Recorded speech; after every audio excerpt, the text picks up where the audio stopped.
केंद्रात पुन्हा एकदा नरेंद्र मोदींच्या नेतृत्वाखाली सरकार येणार असून पुन्हा एकदा माननीय नरेंद्र मोदी पंतप्रधान होणार असल्याने सर्वांनी पुन्हा एकदा डॉक्टर सुजय विखेंना प्रचंड मताने विजय करण्याचे आवाहन महसूल मंत्री राधाकृष्ण विखे पाटील यांनी श्रीगोंदा तालुक्यातील म्हसे गावात बोलताना केले। कार्यक्रमाच्या अध्यक्षस्थानी माजी सरपंच रामदास भोसले होते।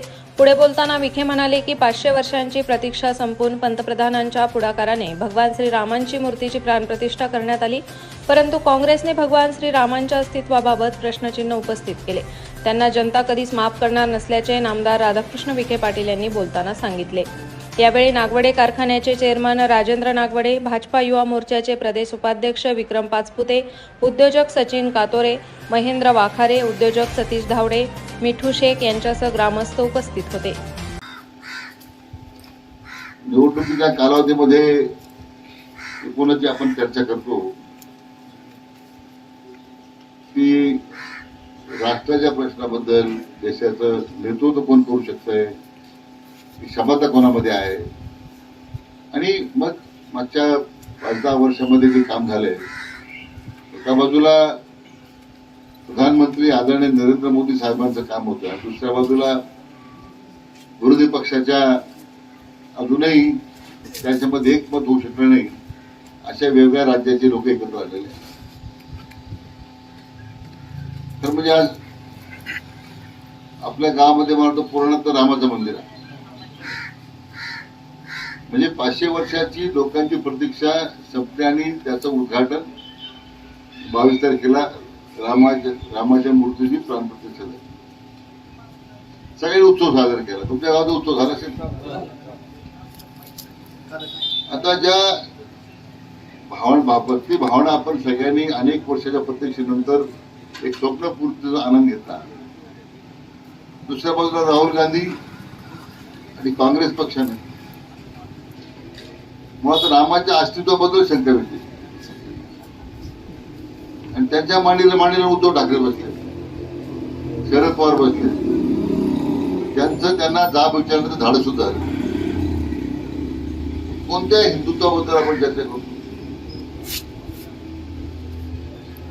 तिकडे तामिळनाडूचा मुख्यमंत्री एम के स्टॅलिन तो हिंदुत्वाबद्दल अपशब्द वापरून हिंदुत्वाच्या एकूणच धर्माबद्दल अपमानित अशा पद्धतीचे शब्द काढतो, तो या इंडिया आघाडीत आहे। शरद पवारांना विचारलं पत्रकारांनी की मराठा समाज आरक्षण मिळालं पाहिजे का? मराठा असतात त्याने मी कधी जात सांगत नाही, यांना स्वतःची जात सांगायला लाज वाटते की सगळे ते विरोधी आघाडीमध्ये सगळे एकत्र आलेले आहेत, ते तुमचं भविष्य घडायला निघाले। याचा आपण साकल्याने विचार केला पाहिजे। आपले नेते ठरले, आपले प्रधानमंत्री आदरणीय मोदी साहेब ठरलेले आहेत, तसं इंडिया आघाडीचा कोण प्रधानमंत्री आहे? शरद पवार म्हणतात मी आता राष्ट्रीय पर्यटन निघालो, किती लोक वेगळे? 10 लोक वेगळे। आता 10 लोक वेगळे करून राष्ट्रीय पर्यटन केले, आपण लोकांना किती मूर्ख बनवावं?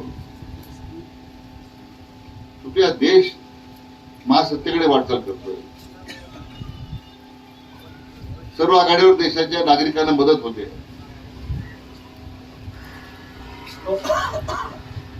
शेतकरी असतील, शेतमजूर असेल, मी आता आकडेवारी पाहत होतो, तुम्हाला आश्चर्य वाटेल, आज भारत सरकारच्या माध्यमातून जे कामगारांना आपण मदत करतोय, अशा असंघटित कामगार, संघटित नाही म्हणत, असंघटित कामगार याची आपल्या जिल्ह्यामध्ये 75,000 लोकांची नोंद आहे। 75,000 लोकांना कोणत्या ना कोणत्या मार्गाने आज मदत देण्याची भूमिका भारत सरकारने घेतली। राज्य सरकारचा सहभाग त्याच्यामध्ये आहे।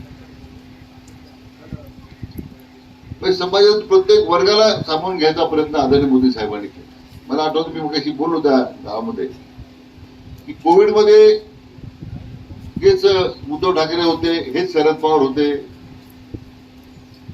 त्यांनी एक मोठी घोषणा केली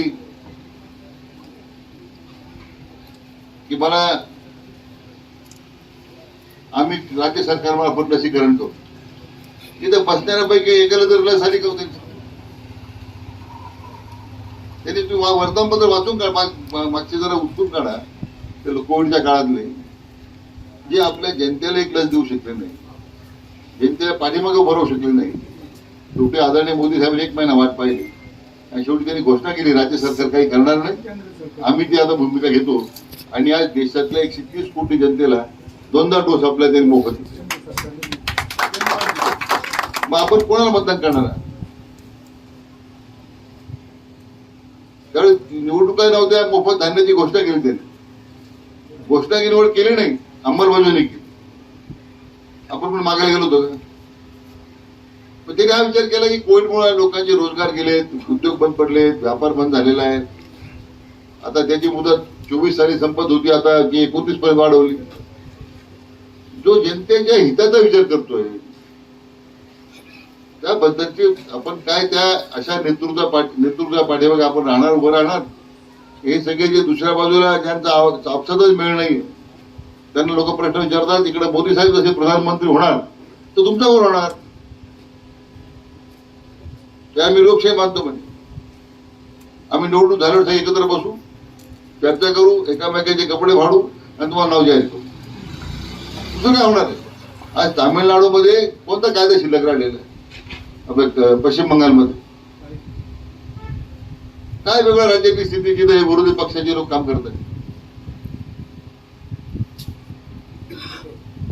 आणि म्हणून मला वाटतं की याचा साकल्याने विचार केला पाहिजे. राज्य सरकारची भूमिका शेतकऱ्यांच्या प्रती, सामान्य नागरिकांच्या प्रती अतिशय आपण नेहमीच चांगले निर्णय करत आलेलो आहोत.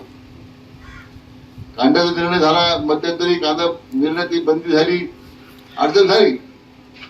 आता तो निर्णय काल उठवलाय. आता पोलीस सहकारी संस्थेला फक्त मान्यता होती निर्यात करण्याची, आता खाजगी व्यापाराला सुद्धा परवानगी देते. एवढा मोठा निर्णय झाला. शेवटी देश पातळीवर निर्णय करताना तुम्हाला त्या ठिकाणी ग्राहकाचा विचार करावा लागतो. एवढ्या 130 कोटी जनतेला खाऊ घालायचे.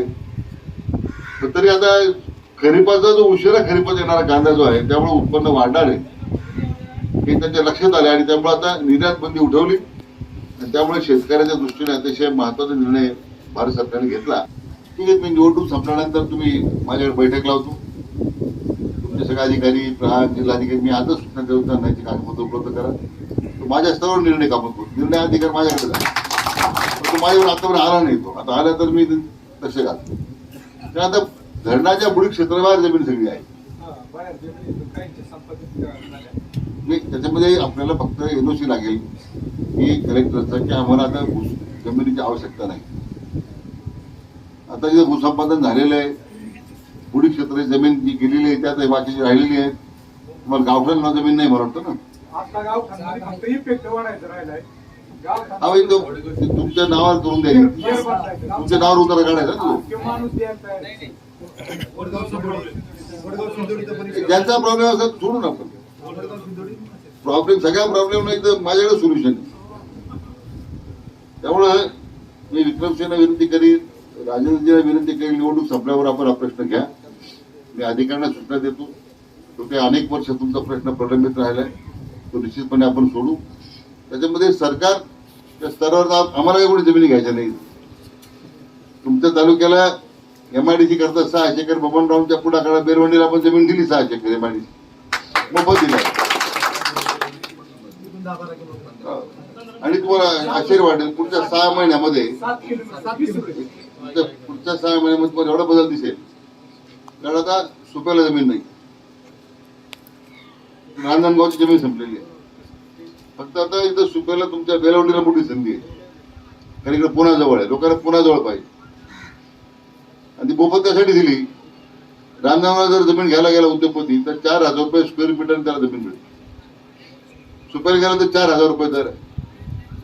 तुमच्या बेलवंडीला जर त्या जमीन पाहिजे असेल तर आम्ही फक्त 850 रुपये देणार म्हणून मोफत दिली. शेती महामंडळाचा चेअरमन मीच आहे, महसूल मंत्री म्हणून. GR कार्डला ताब्यात दिली जमीन MIDC.